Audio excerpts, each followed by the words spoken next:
Tēnā katoa. We'll get started. I'll open us with my own karakia today. Kia hore te marino, kia whakapapa ponamu te moana, hei huarahi mātou tātou I te rangi nei, araha atu, araha mai, tātou ia tātou katoa. Homie hui taiki.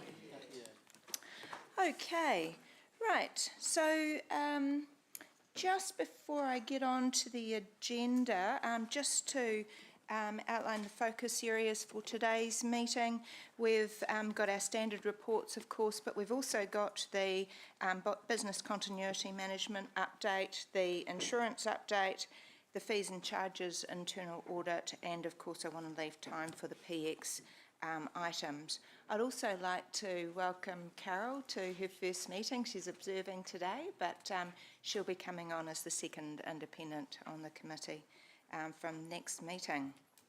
So we'll start with the apologies. So we have full apologies from Councillor Naido Rofe and a partial attendance from Deputy Mayor O'Leary and from Councillor Donovan. So I'm not as a member of this committee, so I'm not sure if my apology is relevant, but I too need to leave early. So thanks for letting us know. Madam Chair, would we have quorum issues at approximately 4 p.m. this afternoon? Or is that not an issue? No, we I'm going to be a departure at 4 p.m. for another appointment. Right. We should be finished by, yeah. I didn't want to say that, Councillor Wilson, because every time we've said that, we've been sitting here longer. But we'll do our best to be done by then anyway. Okay, so confirmation of the agenda. Are there any matters of minor nature to add? No. Look, I'll move the resolution to confirm the agenda. Can I have a seconder? Thank you, Councillor Maxine. All of those in favour? Against? Carried. The declaration of interest, are there any for this meeting? No. And the public, no matters from the public forum.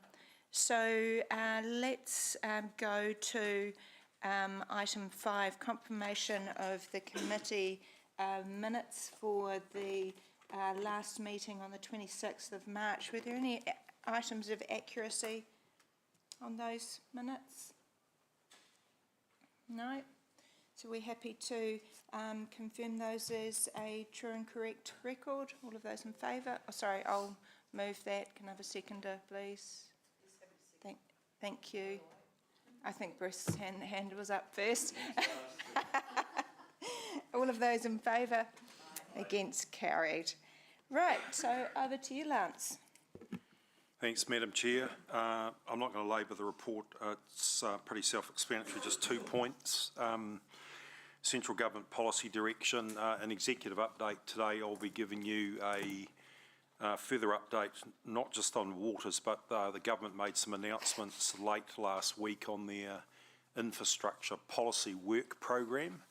And it's probably quite a few of the outstanding matters which we've been waiting to see what the definite timeframes are for. So that'll be circulated in executive update today. So have a read of that, and it gives us a bit more clarity about when we will get particular announcements around city regional deal structures and a whole bunch of other things that we've been discussing over recent months. I think it's really good that we're getting that direction now, and I think it's probably showing that the Prime Minister is trying to run things with deadlines, milestones and what have you, and bring that discipline into government departments. So so that's positive. It's probably not giving us a whole lot of answers at the moment, but it's giving us a timeline when we will get our answers, which helps, fill in parts of the jigsaw puzzle on a whole bunch of things which are coming together. The second thing I just wanted to mention, just around Future Fit, and also which is the organisation, reorganisation. Obviously, during periods of restructuring, there's uncertainty within an organisation. We've got to the back end of our tranche 2 of the Future Fit, and there's some recruitment to happen, and then what I'm doing with the HR and organisational development teams and my general managers is really we're reinvigorating our, rolling out a relook at our culture across the organisation, and just to make sure that we check back in with all of our staff and have that discussion about what's the way that we want to roll around our strategic direction, probably what we've heard from the community through the 10-year plan, and what we need to be going forward in a pretty interesting environment and challenging environment. So I think that getting people involved in that discussion will be a positive, and it'll go to probably improving staff engagement, noting that we'll be doing an engagement survey later in the year, about October, which will give us a bit of a baseline to work forward on. We still have $1.4 million of personnel savings to work through. My intention, as I let you know through the 10-year plan, is I want to move quickly on that and do that, get that locked down by the end of September. So we have the organisation right-sized, and we can get on with doing the job that we need to for the community going forward. Just to your point, Chair Karen, is what keeps me awake at night. Probably just the work program ahead around Three Waters, a 10-year plan amendment, and everything that's going on with other pieces of legislation changing, and the influences that we get. So I think we're in good shape for that. So we're around Three Waters, we're putting in some work streams, just working through the resourcing we need for that. We'll bring that back to elected members. We've got a bit of a budget there from some repurposed Better Off funding, and then Blair and the team will be working through 10-year plan amendment, a potential rating review, and probably a key thing is going to be our pathway forward around local waters done well, and what we have to indicate to government by September, what our likely direction's going to be, and then we have to submit a water services plan by 30th of June next year. So even though the work program's probably a bit daunting, but it's also quite exciting. So I think there's some positive to it as well, notwithstanding the fact that elected members all have a local government election next year, like every other council's faced with as well. So I'll leave it there and happy to answer any questions. Okay, great.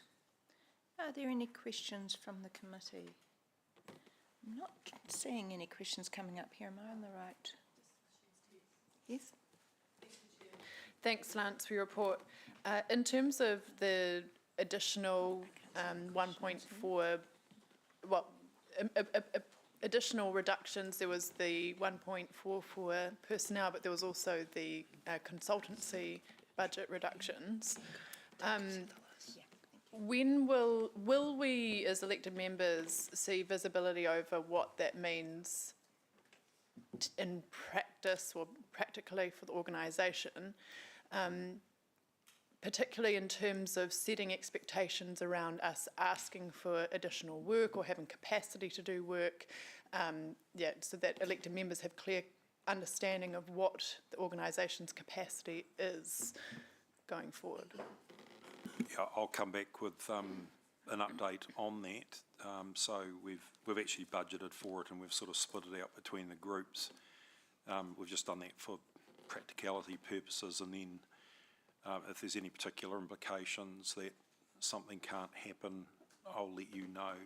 So there's a bit of work going on around that over the next 4 to 6 weeks. So I'll be in a better shape in a couple of months' time to just give you some direction on that. But I think we're okay to move forward. There probably will be. I've taken note of some of the other decisions that were made in the 10-year plan around some of the policy reviews, around some of the community and creative sector work, and obviously around climate change. And there was a couple of other matters around reviewing our capital program and things like that. So we'll come back and let you know how we're placed. Okay, and I mean, for me, it might be a discussion with Blair, but, in terms of growth, it sounds like there will be a whole heap of things that we're going to have to pull back on in terms of our work with future-proof and things. So, it would be helpful to get very clear optics of exactly, what we're going to not be able to do. Yeah, we'll do that. It's not catastrophic, but we'll let you know just what those reductions will be.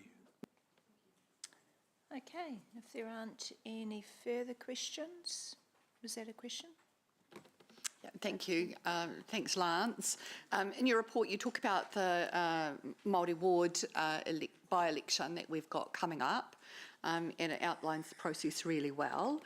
I just wonder if you can give us a bit of a heads up on this kind of support that that successful candidate might expect from council assimilating into our system, and the noting, of course, that it is a Māori ward councillor that's coming in. So we'll have a full induction program through Mish's team. I had a good chat with Councillor Tim not so long ago. His impressions as a new councillor during a term. He actually gave me some good constructive feedback, which we'll take into account as well, so that we can make the process better. Because he gave us some compliments, but he also gave some really constructive suggestions on how things could be a bit better for a new person coming into the organisation when there's a plethora of information to get your head around, and there's lots of acronyms, and there's sometimes I think staff can take for granted that a new elected member might know things when they don't. So I think we're in good shape to do that. Around particularly being Māori, then obviously I'll be looking to Councillor Moko and our Mangai to help out as well. And obviously we've got Muna and the team who can help in that direction too, and letting them know what we're doing with iwi and hapu and mata waka as well across the city. Thank you. Thanks, Chair. Again, if there aren't any further questions, the recommendation is that the committee receives the report. Can I have a mover, please? Thank you, Bruce, and a seconder. Thank you, Maxine. Councillor Maxine, all of those in favour? Against? Carried. Right, we'll move to the health and safety report. Dan, are you going to present that for us? So we're on page 17. Welcome. As a standard, we'll just take the report as read, but did want to just draw attention to the high number of incidents, in particular the number of LTIs that we've seen over the quarter, the reporting period. Had a high number in April, and right across the board in terms of groups and business units. Had a high percentage of sprains and strains through manual handling, and we've taken further actions to provide support and further training in that respect. The rest is fairly standard in terms of our assurance programs which continue, as well as the support that we provide around employee wellbeing. So I'll leave it there, and we're happy to answer any questions. Okay. Accounts? Ah, yes, there we go. Mine's just a bit of a process one, probably more for staff, just asking around report style. In paragraph 11, I was reading, you talk about the incidents profiled in this period versus the previous one. Is it possible just to get that next time put into like a table side by side, so we can just see like a direct comparison? Yeah. Yes, we can. Yep. We can do whatever period you'd like in terms of that I, as well. I think when your measurement was good, it was just for a bit more clarity. Yep. Any other questions from the committee? Bruce? Marie, as always, it's a very helpful report. I just want to get a bit of clarification, if I could, please, around paragraph 26. and you, so I'm always on a bit of a bent around how well we monitor and review things. And we say there 8 internal ISO 45001 audits have been completed. So I've got actually 2 questions. One is, can you just tell me a bit more about what they are, what level of assurance they provide, and who doesn't? And secondly, just a wee bit more about the current quarter's monitoring of contractor performance. Okay, in terms of our safety management system is based on ISO 45001. So our team have built a template to do our own internal audit of that. So it's quite a robust template. We were ambitious to start with and thought we could get 55 audits done across the number of business units, but have really focused on our critical business units. And my team go out, so two of my business partners, Amanda, who actually leads the assurance pillar, and then the relevant business partner who supports a particular business unit. And it's also those people involved in the business, so health and safety reps, people on the ground, management. And so there are a number of people that are actually taken through the audit process. My team will then come back and we will do a report against the template. We will then share that with the GMs, the unit directors, all those people involved, so that they can see quite clearly the great things that have been happening and also room for improvement. So we'll continue to do that right through till the end of the year, so that we are really trying to strive to set our business units to be in a great position in terms of going into early next year, time going well in terms of applying for accreditation. Oh, that's great, Marie. The sort of follow-up comment would be, from an assurance perspective, that's valuable also for this committee. Now, I'm not suggesting we should get 8 reports to the committee, but I wonder if at some point, and I perhaps would ask with you consider this for your next quarterly report, to get some sense of who you've gone across, and some. I mean, I'm as keen to hear the positives as well as the improvement or the negative findings, but I think it would just be useful if we could get some insight as to what those are showing, because again, it comes back to part of our responsibility and role. Perfect. So my second question was actually the level of monitoring of contractors, which I know you do, but I just wanted you to give me a sense of where that's at the moment. So with our, we expect any events that happen in our contractor space, if they are medical and above, that they actually get entered into our incident management system, so that we have oversight on them, and particularly WorkSafe notifiables. We've actually audited Hamilton Connect in this process as one of the business units as well, which is primarily, our contracting space. So, we're doing quite a bit of work in that space to have oversight and continue to build on that. Thank you. That's great. Appreciate that, Karen. Thank you, Chair.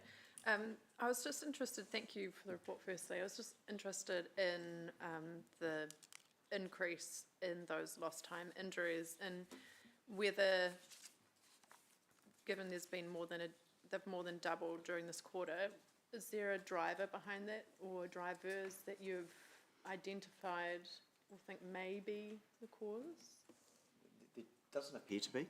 So in terms of the nature of injury, being sprains and strains through manual handling, attributed to 8 of those of the 15, so a high percentage, 50% of those. The rest were through various types of work, and I think it's reflective of the nature of work we do, and the diversity in terms of that work across various streams and various areas. And so ranged from cuts, lacerations, through to crushing, in terms of fingers, those sorts of things. So slips, trips and falls, sprains and strains. So no sort of kind of discernible sort of kind of key trend or anything that came through. There's not maybe, I don't know, like people feeling more tired and like burnt out or anything. I'm just wondering, like, if overall there is, people are more likely to have accidents when they are just tired or not focused. So given, I understand we've got a wide range of things people do, but there has been like a jump, so I'm just, have you sensed anything like that? No, and environment plays a big factor for us, and when I say that, it's the environment with which our staff working outside, particularly the zoo. You know, you're coping with hills and parks and rec, they're up and down landscapes, so slips and trips can formulate, injuries. And when we say LTIs too, they're not necessarily, some can be quite significant, some can be quite lower level, but, you know, someone put off work for a day or two is still put off work as a result of the task they're doing. What we have instigated as a result of looking at the number of increases, because it's always about continuous improvement for us, and that is as we do, much like with the WorkSafe notifiables, we notify ELT around what is happening in that space. We've instigated the same process with LTIs because we feel it's important that management are aware as soon as someone is put off work as a result of the task they're doing.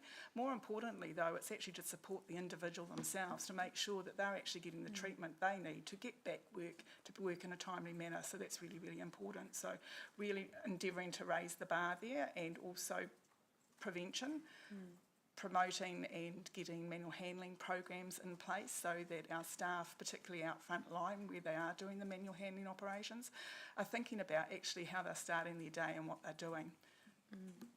Thank you. And I have one more question, Chair, and that was more specifically, are you seeing any trends of emerging risks around health and safety? And I've got a specific question related to that, and that's like for our safety officers, for example, there does seem to be more aggression and unrest generally in the community, and so are we seeing a greater risk for them in the work they're doing? So 2 questions really.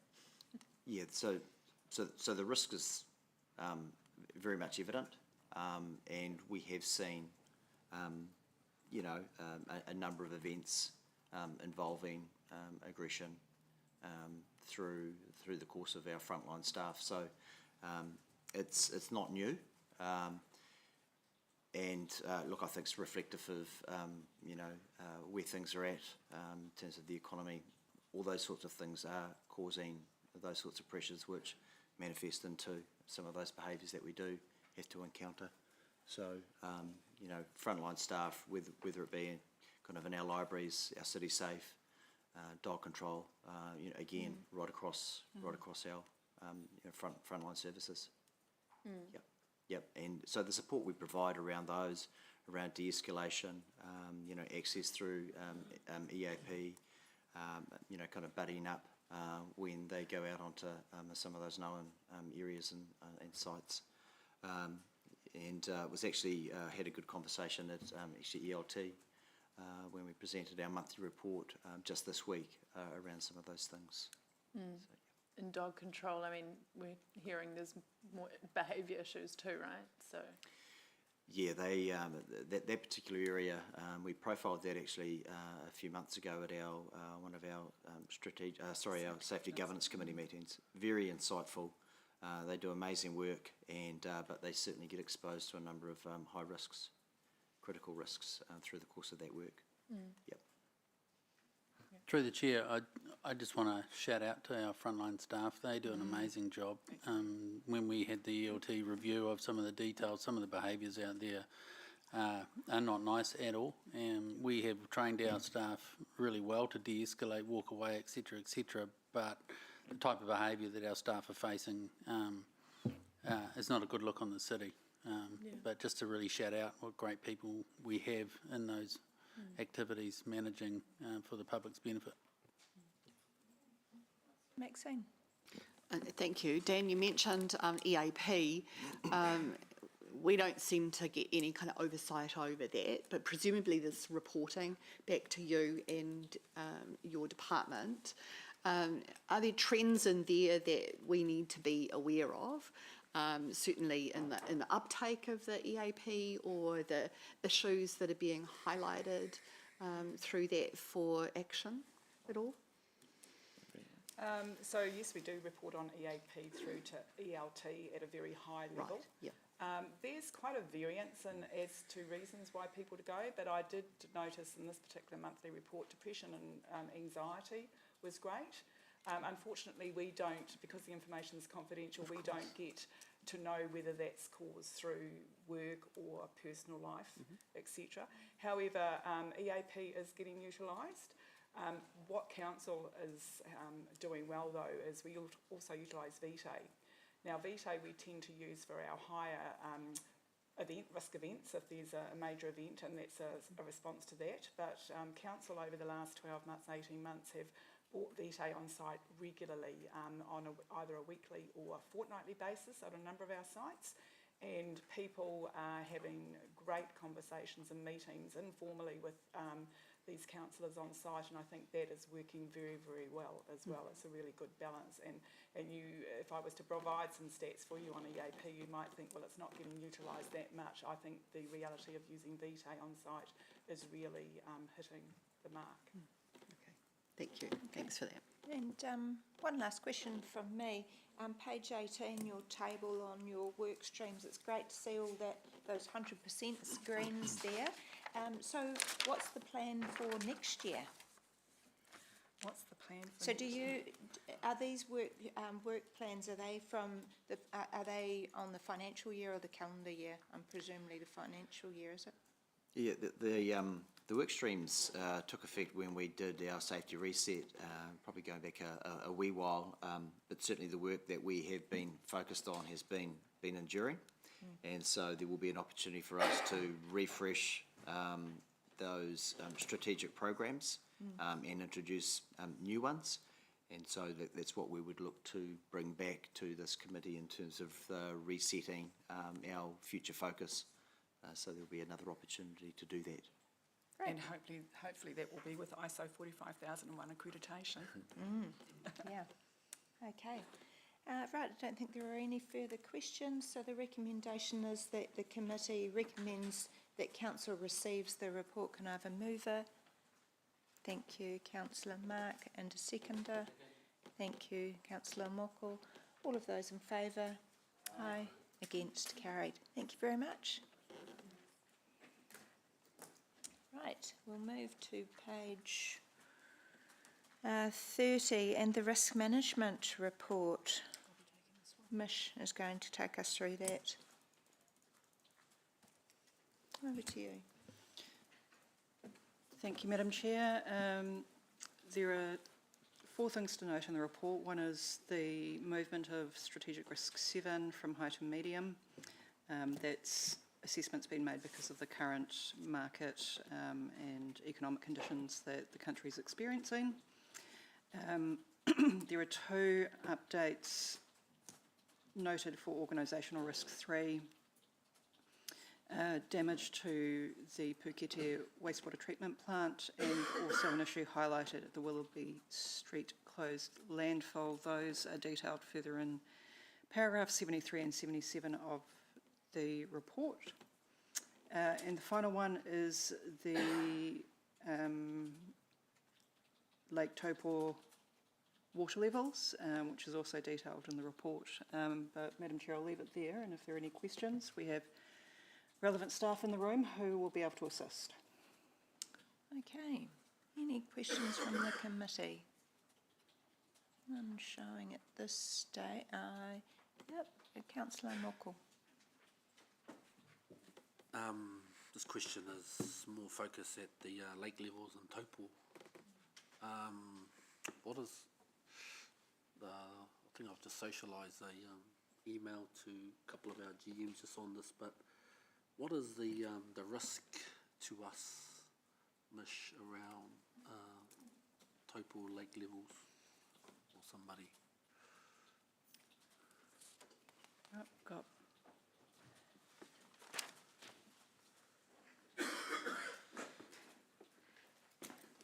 Kia ora tātou, through the chair. So at the moment the risk is being mitigated by some of the rain that we've had in the past couple of weeks. So the lake levels are on the increase again. The overall risk, I guess, is that this is something that we envisage will become more frequent in terms of low lake levels that impact our ability to abstract from the river. But we do have plans in place. We've obviously got a contingency measure in place that can provide the ability to abstract water from the river in the short term, and long term we're looking at different ways to abstract water from the river that would be less impacted by river levels. Supplementary question, should our river levels change as a result of upstream challenges, what is our contingency for water extraction? That would be looking at being able to take water from the river at a lower level. So that would, at the moment, we've got an intake that's fixed on the bank of the Waikato River, and so we would need to take it from the deeper part of the awa. So. Okay. Have we done much modelling around the whole hydro scheme with regards to water levels, right from Tongariro to when it gets through to us? So that would be something that Waikato Regional Council would need to take the lead on, but yes, that would be modelling that I would expect that they would be better to talk to. Okay, thank you. Thank you, Chair. Sorry, I've got a further question around the water levels. And I'm just interested in how we can expect there'll be more and more challenges in this area, and we've heard that there may be need for further storage and things like that. How good is our understanding right now around water supply risks? In terms of the Waikato River? Yes. So, and I guess storage and things if there was a drought event, both, sorry, actually. I guess if there were any issues with, say, the treatment plant, but also our readiness for, issues around the level of the Waikato River. Yeah, so we as I said before, we do have a contingency measure in place for low river situations. In terms of our treatment and supply side of things, we do have 10 reservoirs around the city which provide us with short-term sort of mitigation of any changes in production rates. And we do have a very advanced treatment plant that is able to treat our way out of different scenarios or different environmental conditions that might occur in the Waikato River. So there's multiple sort of different types of resilience depending on the type of environment or event that might occur. And in terms of just the low river contingency, I guess, what is its limit? So the low river contingency is able to supply up to 90 million litres of water per day, which is approximately our maximum usage in summer at the moment. So it can meet the demands of the city as we are now. But it does require on being able to abstract water from the river and pump it into the treatment plant. So if the river was extremely low, then that would challenge that contingency plan. Okay, thank you. I've got some questions probably for you, Mish, and they're more of at a general risk process level, I guess. So the committee and council have done some valuable work around assessing the risk appetites for each of these strategic risks. And I see that, I note that sort of 4 of the risks are out of appetite. So I just really wanted to know what is the how are those risks that are outside appetite being managed in the meantime? What is the process to get them within appetite? And also, it would be good to see that appetite clearly reported on the risk dashboard there at page 43. Where we're at the moment with the risk review is that we will be looking at the outcomes of the long-term plan and looking at what has been decided as part of that, alongside the strategic risks. And part of that work is to review the strategic risks themselves and to make sure that we've got everything captured, and then to have a look at the risk appetites and whether there's additional mitigations or responses in the LTP or in budgets that we can bring in and use to bring those residual risk ratings down, or whether it's something that we need to bring back to the council and to the committee to highlight that there's, the gap's smaller or the gap is widened, and is there anything else they want to do to address that? Yeah, so it would be good to highlight that gap, if any, in future reporting. And I guess, now we have more of a handle on what's the risk appetite, what's the current residual rating. It I guess brings more emphasis on the controls, the effectiveness of those controls, and the assurance that we have that those controls are in place and working. And so I think that's, important area of focus in the future as we, progress the risk maturity. So I encourage you to think about that. Thank you. Thank you. I think that's all my questions at this point. Bruce as well. Oh, sorry, Bruce. Sure. Thank you, Karen. I just wanted to understand, while it's a risk that is within tolerance, which is risk 7, what is the breathe in, breathe out model? Can I ask somebody that? That sounded like a very interesting model of managing our capital delivery program. So I was just wondering what breathe in, breathe out was. That would be... Pass over to Andrew, given that Chris isn't here. Somebody can help. It's a very interesting model. It's a phrase we use to bring in expert help on those few occasions where we have special one-off projects to deliver. So, for example, Peacock Bridge, for example, we've got a number of providers from the consultancy services panel. So that's what's meant by breathe in, breathe out. So it's about being agile. It's not efficient to have large delivery teams on staff in each case. So just some flexibility around being able to bring in expertise depending on the individual needs of a project for a fixed term period. And I wonder if, Andrew may have an answer for this one. And not unassociated with that is, I looked at organisational risk 3, Karen, the failure of critical assets. And I was just wondering if somebody could reinterpret for me what paragraphs 69 to 72 mean. And particularly my questions are, because I'm conscious that you're in the middle of an LTP process at the moment, and I'm not obviously familiar with the total program. I was trying to interpret what if I added all these paragraphs to what they meant when you added them all together. Does it mean that we may be not providing for all the renewals that we want to do, or am I totally off track? I'm happy to be corrected. Who wants to take that question? I can take that question. Andrew?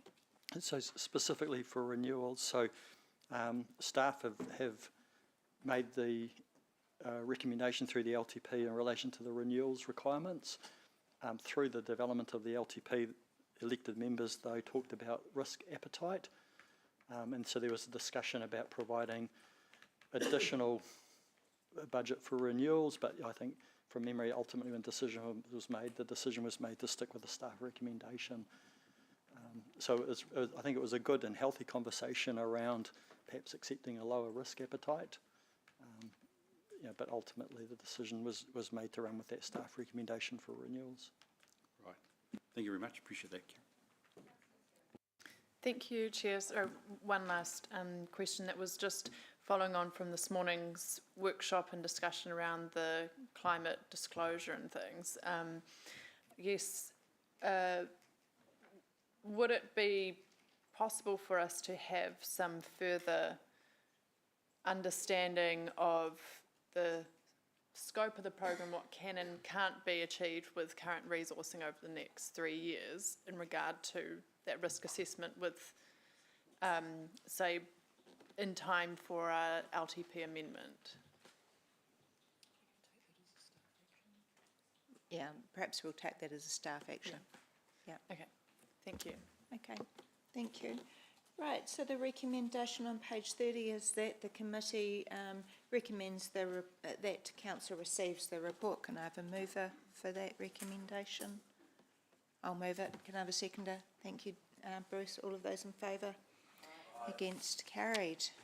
Right, we move now to the crisis emergency incident and business continuity management update with Mish again. It's a long title. Yes, it is.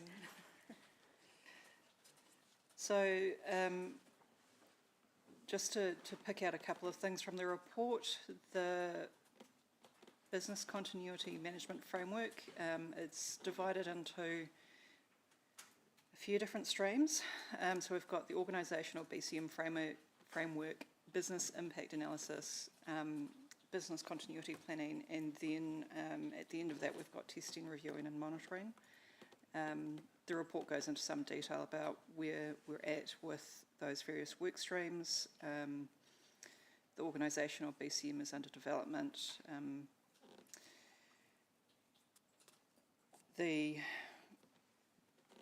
Once the BCPs have been reviewed, then we'll move into the testing, reviewing and monitoring framework development and getting that implemented. So I suppose along with sort of our risk management maturity, the end state that we want to be in is kind of in that test, review, monitor and renew each of those and trying to get the organisation into a more mature place. The second part of the report covers crisis, emergency and incident management. I just need to be quite clear that while we use the word emergency, what this work stream is focusing on is not the civil defence emergency management piece.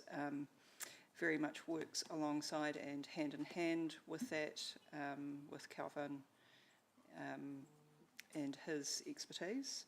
So we've run several workshops to reevaluate the work that we're doing there, and there's a number of different steps that have been identified at paragraph 25. I would also like to note that this work doesn't mean that things aren't being done well. I suppose it's more to make sure that we're intentional and that the whole business knows what they need to do in any given circumstance. And the example that we've got there is the bad weather readiness team who stepped up when there was a significant power outage in the northeast of Hamilton that affected our plant's traffic network. So I will take any questions. Okay, that was a really well-written report, thank you. Any questions from the committee? None showing up on my screen. Bruce? Thank you, Mish, for this. I agree with you, Kieran, really valuable because it was something that we had, and I noted when we were doing the risk one that this followed, so probably didn't have too much here. One of the so look, and also take on board your point that actually this is about improving what we do rather than a fundamental need to correct some sort of challenge. One of the things that I'm just interested though when I do twin this then with the previous risk paper is I guess it's a bit climate changey here. What scenarios are we planning for? In particular, how challenged would we be by a longer term incident, one that took a substantial period of time? Would we be internally resourced? How would we manage that one? I think when Calvin is here and he's better placed to talk about the model that the emergency management team for civil defence use, but we'd be looking at the models that we'd be looking to run an incident that kind of ran into the longer term would be similar. So you kind of go from that immediate to the long-term management framework. For managing an incident, whether we have the resourcing, I really is probably a bit of an unknown. We do have the benefit of being on relatively good terms with neighbouring councils, so, you know, similar to civil defence events where people with expertise are brought in from across the nation to help. That's probably what we'd be looking to do, depending on the nature of what happened. Thank you for that, Mish, because just the reason I asked that question was and I was looking here at Strategic Risk 1, I again was just trying to understand the nature of the information, but I wondered whether we had the staff numbers, which is a challenge in many local authorities, is to have enough trained staff. Generally, we can deal with things that are in the immediate short term, but do we have the ability to sustain a response over a period of time is the critical question. Is there anything that you want to add? Sure. Is there anything you want to add, Kelvin, or?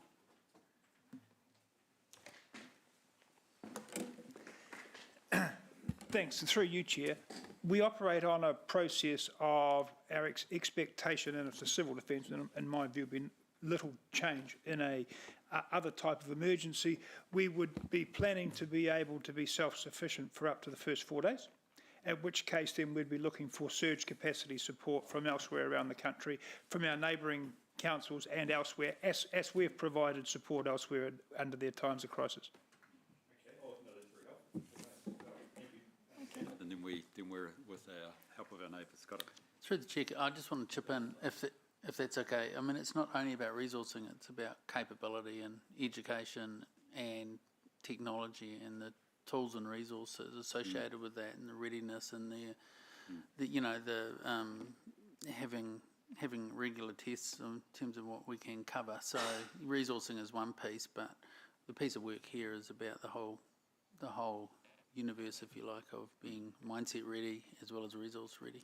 Oh, thank you. Look, and David, I take your point. I would equate resourcing as in staff and capability virtually in the one sentence. So thank you for that. I appreciate that advice. Okay, and I've got a question as well, Madam Chair. Go.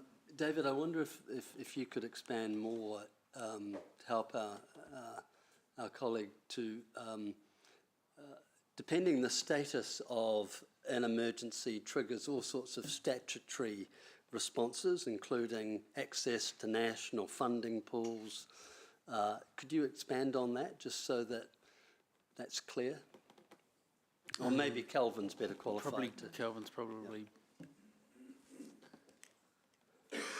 Because this report was specifically not civil defence, it was about our own internal readiness, but Kelvin.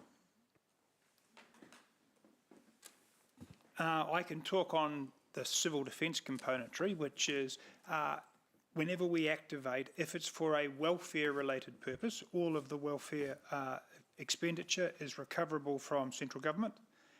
And then as we go through the various types and the operation expands, we'll have entitlement to other refunding or funding back from the government. But we can say right from the start 100% of all welfare costs are able to be reimbursed from government. And that tends to be the biggest component part. We're dealing with displaced people, trying to find them accommodation and a whole range of other things. Thank you. Just wondering, what sort of external perspective and collaboration with other councils has been happening in this work? We have a risk practitioners network across the Waikato. I didn't attend the last one, so I wouldn't be able to say how much of this particular topic was brought up as part of that. And I guess the other thing is that all of the business units who would be involved in things like the BC business continuity planning do work quite collaboratively as well. Right. But I can't give you a specific answer on that right at this moment. Sorry, Karen. Okay, thank you. Right, the recommendation is that the committee... Sorry, Councillor. The Ninja, one. Thank you. I had one question on this, which was just to understand what are some of the incidents and crises that we're preparing for? Is there like a list of it, or do we have that? We try to stay away from having a particular list, because if you've got a list, then you've missed something out.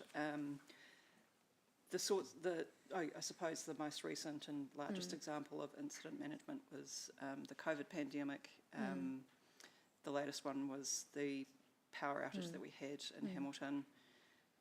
But the way that the response is designed is that it should be able to respond to anything that comes up, whether it's a bomb threat or a pandemic. It shouldn't matter once you've got your framework set up. And you have some key staff, and they know that they need to bring the subject matter experts in, and they run the framework and the response, but the subject matter experts are informing the process. And through the chair, can I just build on what Misha said? I mean, the organisation for the last 18 months is going through quite detailed business impact assessments. So what we've done is we've done a prioritisation of where would the biggest issues come that would affect council, really understanding what those issues might look like, and then feeding that work into updating the business continuity plans for those activities. COVID gave us a great opportunity to invest in our business continuity plans, but the business impact assessment work further enriched those plans. And more latterly, Nicholas Whitaker from the risk team has been doing workshops to understand from a cyber perspective, because those are the things around technology. What are the things that our staff in certain activities, high impact activities, might rely on to get back up from an incident? So significant amount of work's being done and continues. And that's what this paper is really, just to say this is the update. More work to do, but we're in better shape than we were 12 months ago. Thanks, David. Right, if there aren't any further questions, I'll move that the committee receives the report. Can I have a seconder, please? Thank you, Councillor Maxine. All of those in favour? Against? Carried. Mish, you're the next report also, compliance reporting update. Yes. Page 66. There are two things I'd like to highlight in this report. One is that we have noted one instance of attempted third-party fraud, so that's not from within the organisation, and the details of that are can be discussed in the cyber report and the PX agenda. We also had a staff action to look at policies and prioritisations from the last committee meeting, and that is at the end of attachment 1. I would emphasise that this is a desktop analysis at this stage, and we'd want to do a bit more work on this, and then also on internal policies if we need to, but it illustrates for you how we might, I guess, triage policies and bylaws within the business. Okay, thank you. Any questions from the committee on that report? Well, please. I read this report with interest, Mish. How's that? Can I say that? No, I did actually. Just a couple of policies that I just want to check that I fully understand. I looked at one that was deferred, which was the appointment and remuneration of board members for council organisations, etc. When will that be done? I presume it would be logical to have it done by the time of the end of this triennium and you go into the new triennium. I've just got Tracy can answer that one. All I'm doing here, Tracy, is thinking what helps the organisation move and what has to happen to help it move at speed. And it would strike me this is one actually that you'd want to have in place for the new triennium. That's what I'm trying to get to. Soon it's been absolutely, and the only reason why it's been delayed is we it's to do with one of our CCOs, and its current status and what it will be very soon. Right. So that's the only. Otherwise, we have to redo it again. So we're just waiting, and we're hoping that will all be finished in June, and then we will be able to bring it back. So it's basically sitting there ready to go, bar this particular CCO. So don't go away, Tracy, because I think my other two probably relate to you. So, but an accountant's focus here. The rates remission and postponement policy. Yes. It says it's under review, but I take it will come through as part of the finalised LTP. Would that be Yes, right? so that'll be as an attachment to the report that comes to council on the 4th of July through with the LTP. I figured it must be there. Can I just check one other thing then?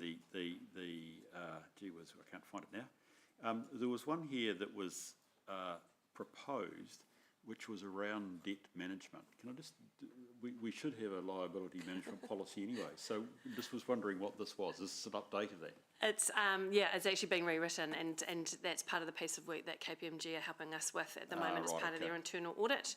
Is setting up that policy and then having a look at what we can do in that space. So that is currently being worked on right now. In time for the LTP. In time for the LTP? Well, you want it with the adoption of the LTP. For debt? Yeah. Depends what's in your debt management policy, I suppose, but I assumed you would. Yeah, I hadn't considered that as part of the LTP, but yeah. Wouldn't it drive our debt practice under? Well, I guess for the most part, our debt management comes under, it's a management policy anyway, so this is just a formalisation of what we're doing, so I hadn't actually thought about. Okay, get you. I think I know where you're at. Yeah. Okay, as in contrast to financial strategy, this is more about that's what I'm saying. Physical, debt debt collection. This is about, okay, Yeah. gotcha. Oh, that's that. Okay, rightio, thank you. So missed that's something? my problem. Yeah. Okay, I was thinking of debt as in Right, we've got that what we know. clarified now. No. Thank you, no, not that clarified. bit. Thank you, Kieran, Thank I'm you. fine. Thank you, Tracy. Look, I've got one question, and that's, now that you've triaged these, you've got some, key policies to focus on. I guess, what is the next steps? And it seems that, there are a lot of policies there, and what procedures are there in place to sort of streamline this process, whether it be, use of templates, collaboration with other councils, assessing whether the policies are best suited at management or governance level? The short answer is all of the above. We have a community of practice within the business where we talk to the business about the policies that they've got coming up for review and how they're placed with those. The discussion also involves how critical, whether it's legislatively required, those sorts of things. And that's overlaid with, I guess, the direction setting by the GMs and also direction setting by the elected members. Most of the ones that are sitting in that red space, they're required, and they cover quite a diverse range of topics. But for the rest of them, we have templates that we use, processes that we go through. We certainly look at what other councils are doing. We do have some time coming up in the near future where we're going to talk to some of the elected members about how we can streamline and reduce particularly external costs and consulting on some policies that we do need to talk to the community about. Okay, thank you. If there aren't any further questions, I'll move that the committee receives the report. Can I have a seconder, please? Thank you. Councillor Morkel. All of those in favour, say aye. And against, carried. Right, we'll move now to the annual pre-renewal insurance report. Julie, welcome. We're on page 81. Thank you. Okay, so I'll just highlight a few points from the report. So all of our policies have a common renewal date of 1 November, so we're working through the data and disclosures that Aon will take to the market in a few months' time. The markets where we spend our highest amount are still challenging for local authorities. Aon have provided us guidance in this report about what we should be doing to get the best outcomes to present in the market. We feel that we're in a strong position for the most part, given the investment in our insurance function, but we continue to work on understanding our exposure and risk tolerance. So as an example, a key focus of this renewal is doing loss modelling on our above ground assets. We're not proposing any changes to the structure of our program this renewal, and the current indications for premium are shown in the report at an average of 17%. So happy to take any questions, and Aon are also online as well to respond to anything around the market. Okay, any questions from the committee? Not got any showing there. I've got one question, and that was around, well, it was not really a question but a statement that I'm pleased to see that you will be looking into eligibility for that cyber insurance. As you say, it's a soft market, so it's the best time to, and best time to get in, and it's the first opportunity in quite some time. So, and also it's a good maturity barometer as well going through that process. So really pleased to see that happening. And my question is, I think it's at page 84. So just around the no group loss modelling done this year. So how confident are you that there is sort of sufficient cover to within the group? I think the question for the group probably is better answered by Matthew. Our loss modelling, we can only inform our loss modelling by our own schedules. So without doing that group exercise, it's difficult to answer that question. Matthew, do you have anything to add? Yes, if I may, through the chair. The structure of the programme, specifically around the above ground assets, the material damage and business interruption, is such that there are effectively two layers of cover. There is a layer of cover for all councils within the group, and then there is an additional tranche of cover that is purchased for primarily Hamilton City Council, because you have the biggest numbers. It is a topic that we are talking to the other councils within the group about, should they do some more modelling, given that the values have increased, as everybody's values have. However, because of that structure where there is that additional tranche on top for Hamilton, the others, frankly, the values are considerably less than Hamilton. So it will be Hamilton City Council who drive those limits, which is why Julie's recommending some of that work be done in the space for Hamilton. Okay, thank you. Bruce, you have a question? Matthew, possibly my question follows on a wee bit from that, but on it's our agenda page 84 also. There seems to be a suggestion that there may be wavering support within the region for group purchases. That's why I've read it. Julie, you may have a view on this. This has always been touted as a good model. Matthew, is it still a secure model, or are we breaking up a wee bit? If you're happy for me to answer that, Julia, I think from the core insurance function, the purchase of insurances and some of the ancillary stuff that is done, no, the group is still strong, and there are certainly a number of benefits for all the members of the group, which we do articulate to COLAB, and I think they report back on that. I think there are varying degrees of appetite for doing some of the ancillary work within the group, such as the loss modelling. However, Bruce, to answer your question, the group is still strong. Everyone's working collectively around the core purchases.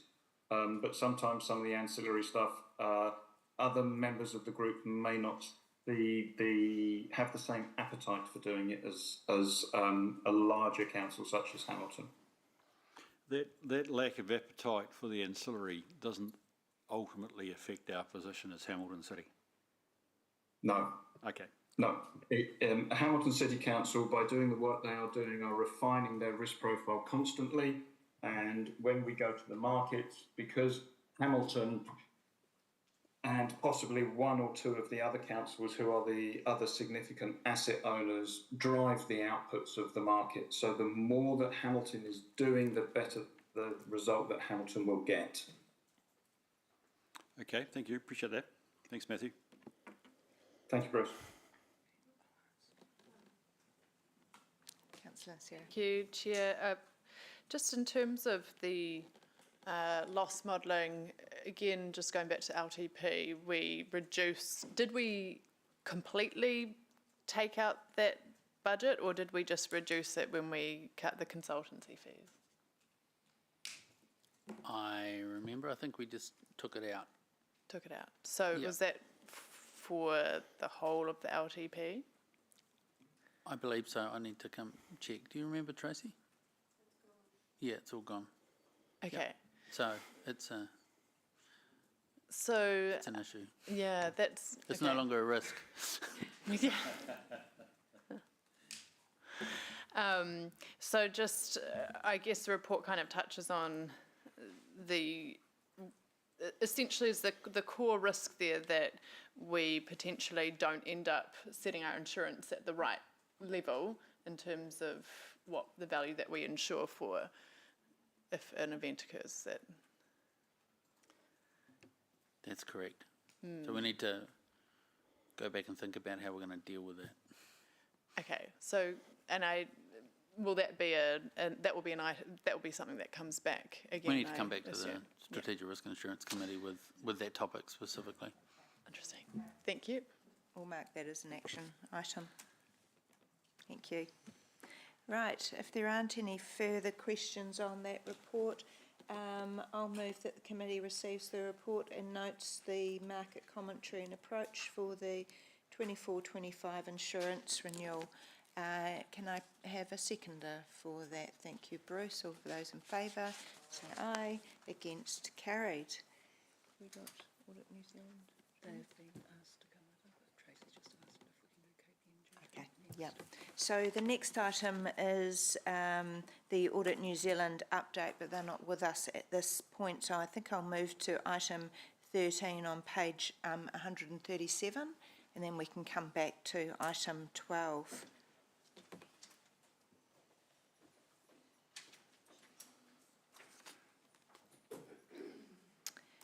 Right, so, where am I?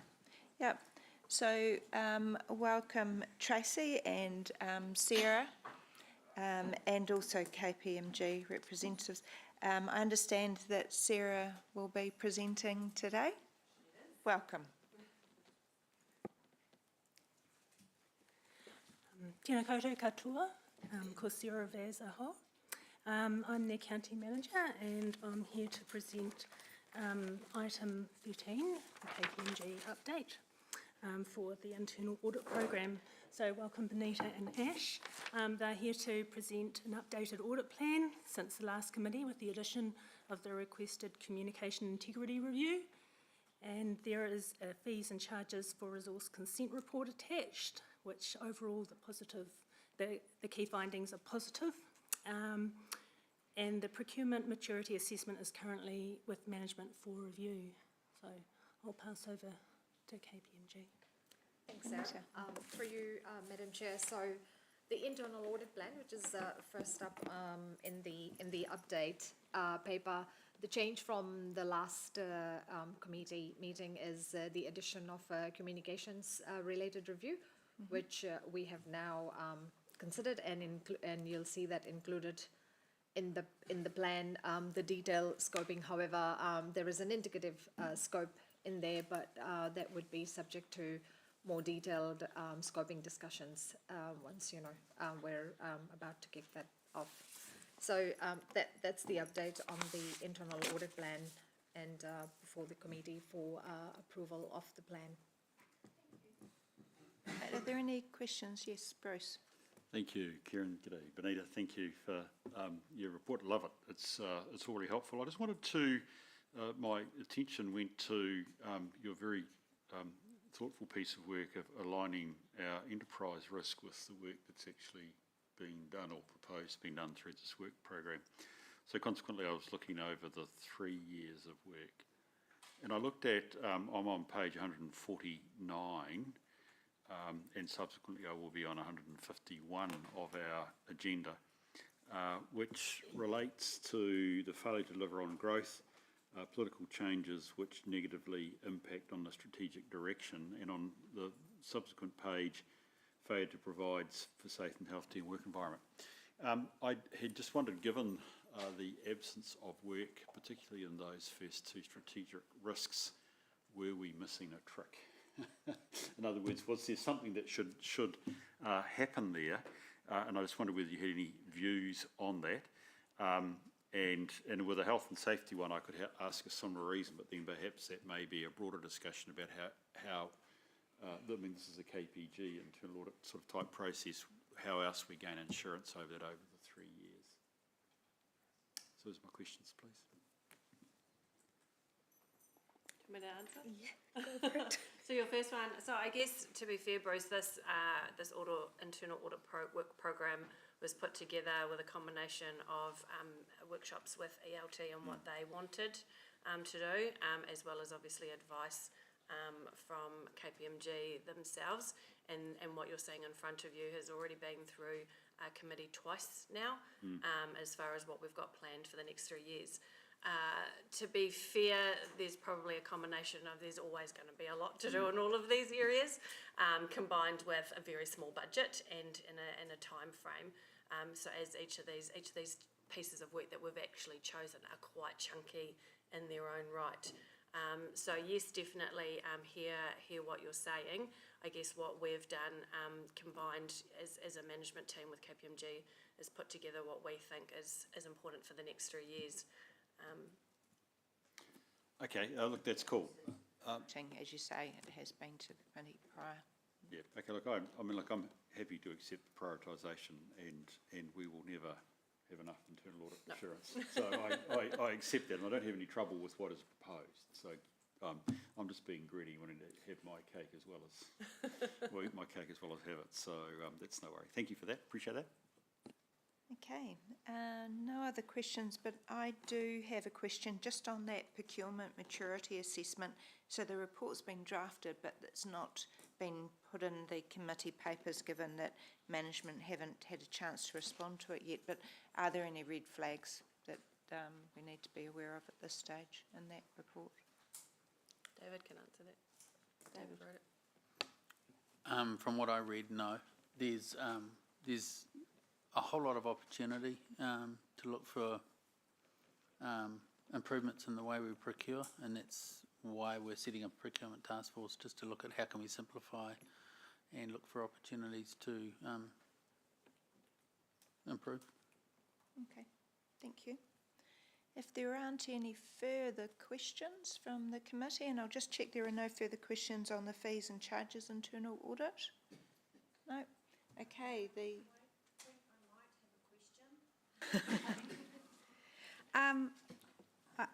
I was a little bit concerned about reading the attachment, but I've read the recommendations. In terms of, there are no, I'm on page 162, so there's no quantum around as an example, an observation on when we bill invoices to applicants, 15 invoices, averaging between 30 and 90 days. But is that, the recommendation obviously, and the impact is a negative result in our cash flow. And during the LTP, of course, Tracy, you mentioned we have a cash flow problem. Is this quantum something that we need to be particularly concerned about? And how quickly are the recommendations going to be implemented? Thank you, Deputy Mayor. So no, not from my point of view, not anything to be particularly concerned about as far as the quantum. A lot of these invoices that probably purely the ones that got picked up is we have to invoice the customer for the work that we obviously have done on behalf of us. So it's kind of like the consultants have to invoice us, we pay them, and then we on-charge it to the customers. So quite a few of these was more around that and collecting the whole total of what that piece of work meant and then being able to on-charge in full to the customer. So that was the main reason behind most of these ones that happened to be picked up as part of their testing. Okay, and second question then, possibly for the auditor, did you look, was it in the scope to also look at how the interaction between the finance team signing off things, checking things, as well as the consenting process? Was that part of the scope, and were there any issues there? No, apart from what's highlighted in the report, I mean, in terms of that interaction piece, Yeah. no, it is a very manually intensive environment. Yeah. So there's always, that vulnerability to of things going through the cracks. But in terms of that interaction, no, we didn't have any particular observations. Yeah, okay, all right, thank you. Any further questions? Can I have a mover that the committee receives the report? Thanks, Bruce, and a seconder. Thanks, Councillor Sarah. All of those in favour, say aye. Against, carried. It looks like we still haven't got Audit New Zealand with us, so let's move to the Organisation Improvement Register. That's page 170, and hopefully they're getting a hurry on. Sarah, that's you as well, is it? So the Organisational Improvement Register Q3 update shows high-risk items only. Full report is presented again in November. I do have a couple of corrections to note. So item 3067 is a duplicate of 3062, so you can delete that item. Items 3062 and 3066 are actually in progress, as some of the comments indicate, and E3063 should have a delayed status. Sorry, we're on page 173. Yeah. Sorry. My apologies. And the item E3065 should be considered in conjunction with item 9, the report already presented to the committee. Okay, thank you. So we've got 12 highly rated recommendations, one of which is delayed, 2 in work in progress, one yet due and one delayed, plus some others in the PX report. Any questions on that report? No? I'll move that the committee receives the report. Can I have a seconder? Thank you, Councillor Maxine. All of those in favour? Against, carried. Don't go away, Tracy.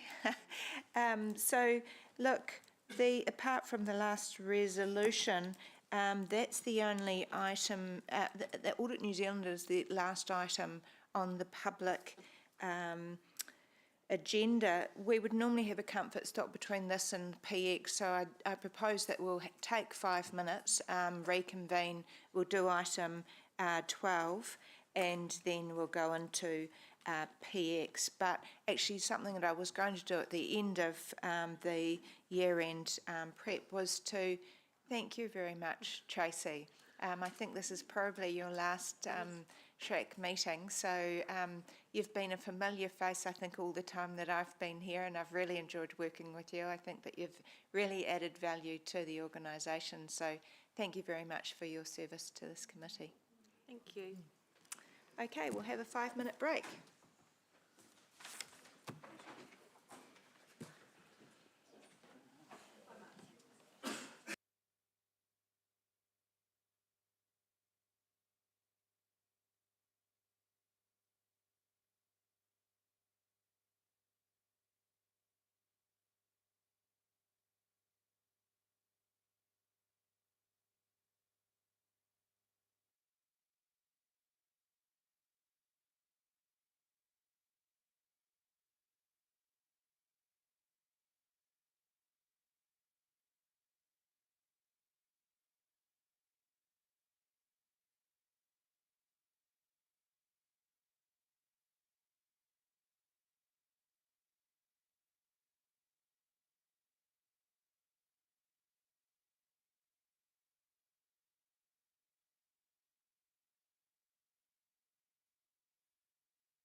We'll go back to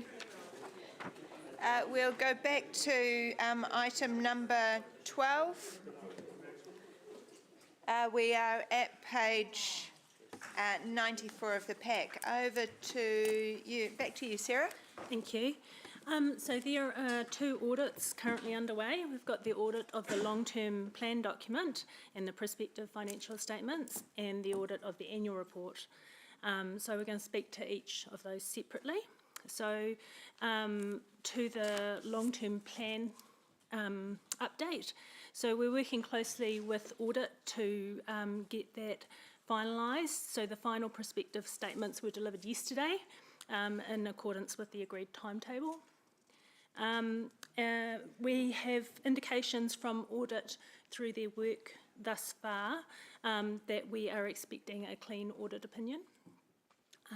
So for those unfamiliar with audit reports, there are two notable parts of the audit report: the audit opinion on whether the financial statements are a fair representation and that there's sufficient evidence to justify them. And then there's also, on occasions, emphases of matter, which are paragraphs that point out to the readers some key things that they should be aware of when they're considering the financial statements as a whole. Audit have indicated that we may have two emphases of matter. So the first one that they have highlighted is in relation to the narrowness of the debt headroom and the ability to cope with unexpected events. So the debt headroom risk was highlighted to Council throughout the LTP discussions, so that comes as no surprise particularly. The next matter relates to our inflation assumptions. So nationally, councils have used bill rates, which were published in October 2023. We noted the inaccuracy of bill rates in our last LTP and the subsequent impact on our balancing the books and debt. So the team consulted with our internal economics team and considered local risk factors, such as the regional resource demand from the Hawke's Bay and Auckland weather events, and also considering risks such as our debt headroom, and had taken a risk-averse approach, adding 1% to the bill rates. Bill has not updated their forecast since October, and the team reviewed published data prior to deliberations, and it supported that inflation, particularly non-tradable inflation, remains a bit sticky and seems to be holding higher for longer, and so this supported our approach to hold inflation at a slightly higher rate. We note that it can be revised, these assumptions can be revised annually through the annual plan or an LTP amendment or LTP should inflation come in lower than expected. I'll hand over to Clarence. Good afternoon, everybody, and sorry for being late. I think there was a bit of a miscommunication on my side, so sorry about that. Through Ms. Chair, so the only thing that I will add to that is these two emphasis of matters, if it occurs, still needs to be approved through Opinion Review Committee. So we're waiting on the self-disclosures, the assumptions and all of that, and how that's reflected in the document. So it is not a given at this stage, but it is probable that that at least one of them will be emphasis of matter. But it's a clean opinion, and we're working quite closely with the LTP team, as you are all aware, that it's been still quite a bit of movements happening, and we can't go to Artrevie until we receive the full document. So it is still going to be very tight from now till the planned adoption date. So I just want to highlight that there is a risk because of the processes happening in the background, but we're working very closely with management to stick to those dates. Okay, thank you. Before we move on to the audit of the annual report, I'll just ask the committee, are there any questions on the LTP audit? No? Oh, yes. Sorry, I didn't see you. Thank you. I just want to query, assuming everything's completed by the 4th of July, I mean, if there is an attempt on the day to relitigate the annual plan and the figures are to change, help me understand what that does from an Audit New Zealand standpoint and any sort of consequential steps that would need to occur. If the council doesn't adopt the LTP, then clearly we won't issue an audit opinion on that. That means that you'll go back to the drawing board and work through the document again and make the changes that you want to. We will then come in and audit those changes and then issue the audit opinion once it's ready to be adopted. So there will definitely be an impact on the timing. I mean, and charges, yeah. Yeah, but in theory, changes could occur, and then they're adopted, and then you would have to review that entire audit. The short answer is yes, but we won't redo the whole audit. What we'll do is, depending on the size of the changes that's proposed, we will be reviewing those changes. And if there's sequential impacts of that, how that flows through. Thank you. And finally, just help me to understand better this sort of, what's the right term? I think you referred to it twice, just where you've raised two issues regarding both Beale and the lack of headroom. So what's the term again? Emphasis of matter. Okay. What ramifications does that have? So there's no ramifications to you, Madam Chair. So what we're doing is pretty much, in our audit opinion, refer to specific disclosures that you have in your document highlighting specific risks associated with, instance, the lack of headroom for your debt or the difference in inflation rates that's being used in the preparation. So an average person reading the report, having read that you've raised that, what would they what potentially could they be interpreting? I mean, you're highlighting it. Yeah. What's so the reason why we highlight certain things is because we think the reader of the document should know that there's an increased risk. And if you, for instance, if you use different rates than what's out there, is that for the specific reason what the impact of that may be. So it's more to give the reader a bit more information of where to go and focus their attention on. Thank you. Through the chair, if I can, sorry, Blair over here. Hi. Just further to Councillor Wilson's first question, just from a risk perspective, I think Councillor Wilson asked the question around if council sought further changes, what does that mean and what does that mean for the audit?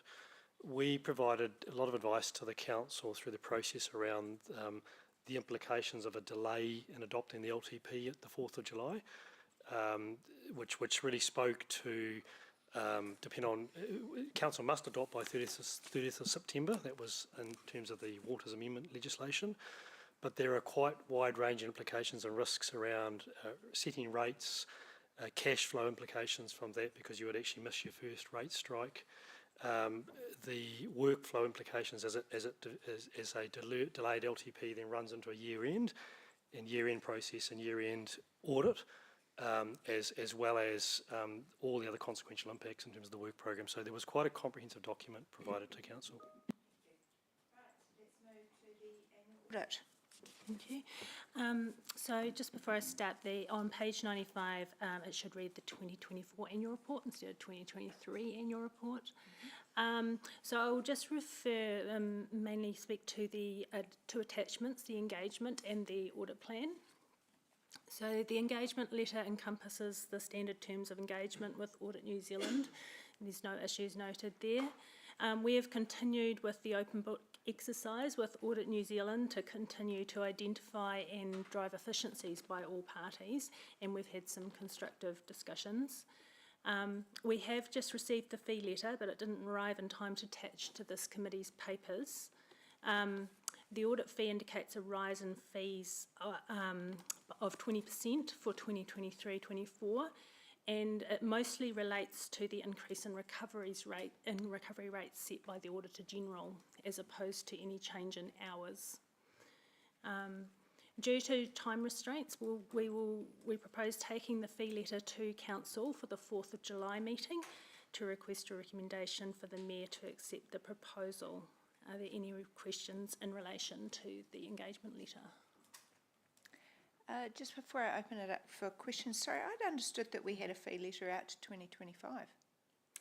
You didn't. No, it was only set for the first year, and then we agreed to relook at it. Okay. Okay, are there any questions from the committee on the engagement letter? No. Just to confirm, so there are no non-standard clauses within that engagement letter? Great. Okay. So shall I continue for the audit plan? Thank you. Yeah. So we note that there's new audit manager appointed, Karina McCown, which is due to normal staff rotation. We consider that the key risks identified in the audit plan are in line with what we would expect and align with the key risks in the financial statements. So valuations around the risk around the valuations for waters, land and road assets, and the Waikato Regional Airport, which is again an asset valuation risk. The road asset valuation was completed in full to contract rates last year, so we're very comfortable that those are still applicable. The waters assets will be revalued next year.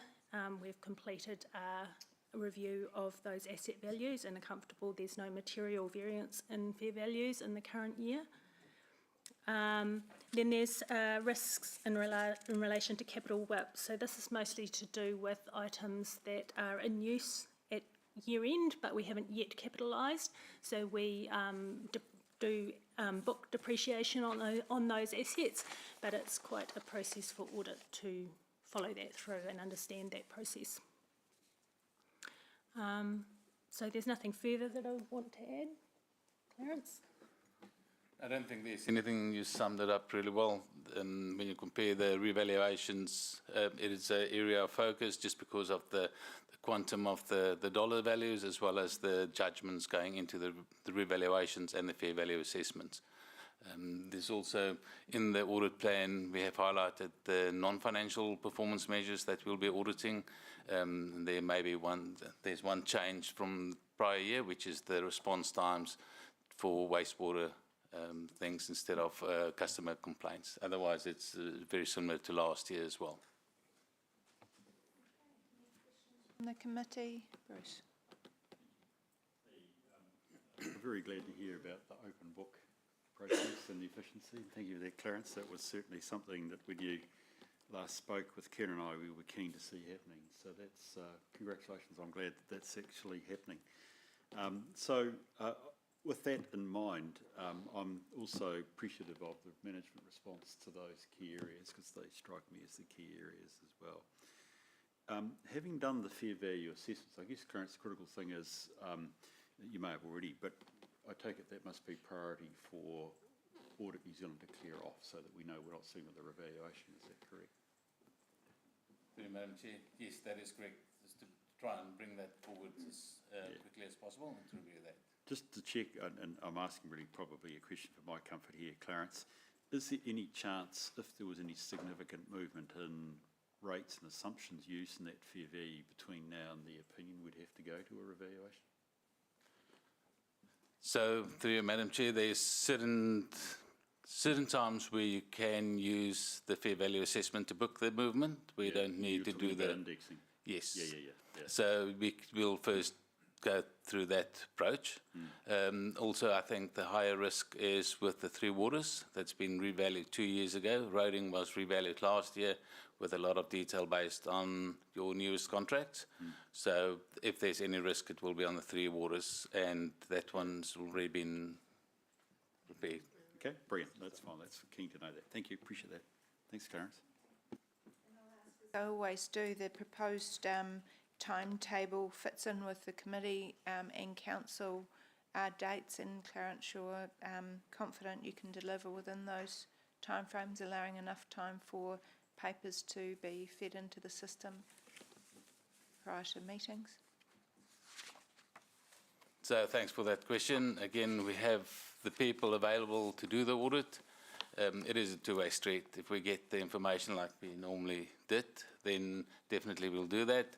Can't promise that we'll have week's notice to do that, but we are working on trying to get it to the committees in advance, even if it's just a annual report that gets sent out 2 weeks or a week before the meeting, and then on the day, if there's any changes, to discuss the changes that's been made, so that the committee still have time to review the full report, but with just the changes being highlighted. So we'll work with management to make sure that there's enough time for the committee to actually go through all the documentation. Yeah, I think, it is absolutely crucial that the committee have sufficient time to thoroughly review and ensure that there is a robust process. So I encourage you to stick to those timetables. Sorry, Mayor Paula, I didn't see your virtual hand there. You've got a question? Yeah, I do. Thank you. I've been listening with interest to this item. And hello, everybody. Sorry I got delayed on the way back and decided it was probably easy to sit down and Zoom. Just following on from Ewan's line of questioning around there's an implication for the audit if the long-term plan isn't approved. But can I, for Audit New Zealand to catch up on, but can I find out or ask what other risks there are to the organisation financially or operationally around a further delay if the long-term plan was not approved? I think you did cover that in the previous paper to council and your commentary here today, but do you want to just quickly give that a brief overview of that again? Yes, thank you, Chair. And Mayor Paula, we circulated as part of the long-term plan material for the 4th of June the implications of a delay in the LTP. Happy to arrange that we recirculated again, but it covered a range of matters from financial, setting of rates, implication to staff, resource commitments, year-end, audit availability, delay in the LTP amendment, which obviously you've signalled to start as well. So quite a wide-ranging number of implications. Yeah, okay. Just a follow-on question then, in terms of process. So the process, the long-term plan has been through a democratic process. It's been voted on. It's been accepted, and we're really just adopting the final, doing the final crossing of the T and dotting of the I, if you like. What circumstances are usual for this to not go ahead? Are there any considerations that apply to a decision to not approve the plan? Well, certainly council made the fundamental budget decisions on the 4th to the 6th of June. So this meeting end 4th of July is to do two things. One is to receive the final published long-term plan, including the audit opinion, and to adopt that, and then and the associated policies, and then secondly to pass the relevant rating resolutions to strike the rates. So it is a very final step in the process, somewhat almost procedural. The substantive decisions were made in June. Let's move on. Okay. Yeah. Yep. Okay. Okay, so this item is just dealing with the audit aspects of it, so I think we've covered that. The recommendation on page 94 is to receive the report and recommends that council approves the audit engagement letter and delegates the mayor to sign the audit engagement letter on council's behalf. Can I have a mover for that? Thank you, council. Happy to move. Thank you. I'll go with Mayor Paula and a seconder, Councillor Maxine. Thank you. All of those in favour say aye. Against, carried. So I think that's all of our public agenda. We'll move to item 15, which is the resolution to exclude the public on page 74. And a seconder, was that Bruce? Thank you. All of those in favour? Against, carried.